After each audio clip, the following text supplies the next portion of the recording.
السلام علیکم محترم ناظرین، میں عظیم احمد عباس کیو کے اسپیڈ نیوز میں آپ کا خیر مقدم کرتا ہوں۔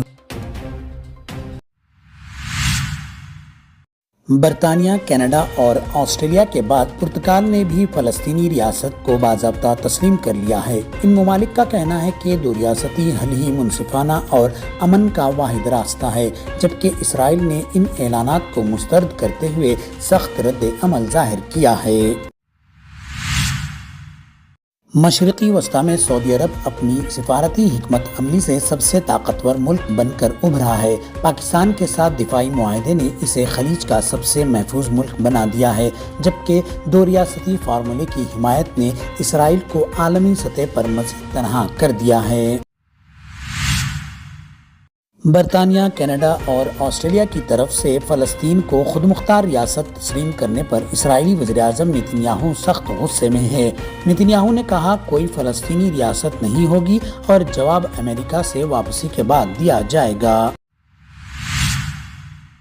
اتر پردیش کی سیتاپور جیل میں 23 ماہ سے قید سماجوادی پارٹی کے سینئر رہنما اعظم خان کی رہائی کا عمل منگل کی صبح شروع ہوگا۔ رہائی کے بعد وہ رامپور روانہ ہوں گے، جہاں حامیوں کی جانب سے شاندار استقبال کی تیاریاں کی جا رہی ہے۔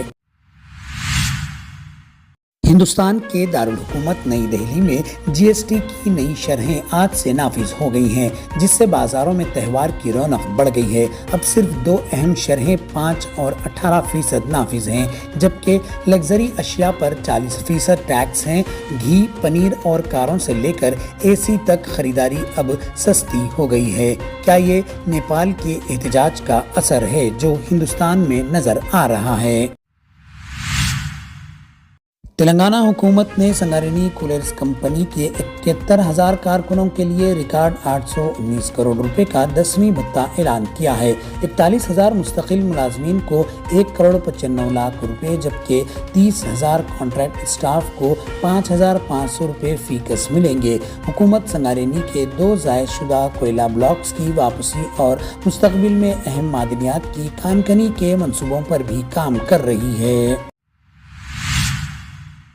حیدرآباد کے باغ امبر پیٹ میں تاریخی بتکما کنٹا دوبارہ منظر عام پر آیا۔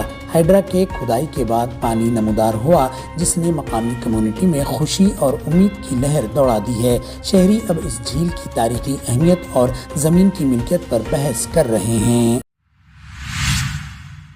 وائزاگ آر کے بیچ پر شدید لہروں میں پھنسے ایک مزدور کو لائف گارڈ اور میرین پولیس نے بچا لیا۔ راجستھان کا رہائشی یہ مزدور کواری میں کام کرتا تھا اور تفریح کے لیے آیا تھا، تاہم بروقت کارروائی نے ایک حادثے سے بچا لیا اور اسے محفوظ ساحل پر منتقل کر کے طبی معائنے کے لیے بھیج دیا گیا۔ تلنگانہ کے ضلع سوریا پیٹ میں دکن سیمنٹ فیکٹری کے قریب ایک مزدور کی موت کے بعد احتجاج شدت اختیار کر گیا۔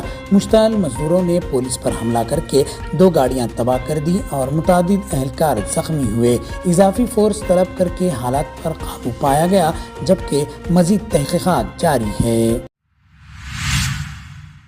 مراد آباد میں 33 سالہ مہر قریشی کو گائے کے ذبح کے الزام میں گرفتار کیا گیا ہے۔ اہل خانہ کا کہنا ہے کہ پولیس نے رات کے وقت گھر میں داخل ہو کر انہیں دھمکیاں دی اور CCTV DVR قبضے میں لے لیا۔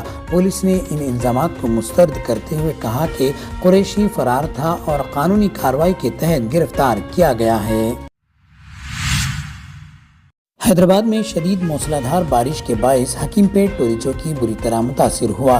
جنسی چوراہے کے قریب سرکاری اسکول کی دیوار گر گئی اور کئی گاڑیاں پانی کے بہاؤ میں بہہ گئی، جبکہ علاقے میں شدید تباہی اور مشکلات پیدا ہو گئی ہیں۔ آپ دیکھ رہے تھے کیو کے اسپیڈ نیوز۔ اپنے دوست عظیم احمد عباس کو دیجیے اجازت۔ لیٹسٹ اپڈیٹ کے لیے ہمارے چینل کو لائک، شیئر، سبسکرائب کرنا نہ بھولیں۔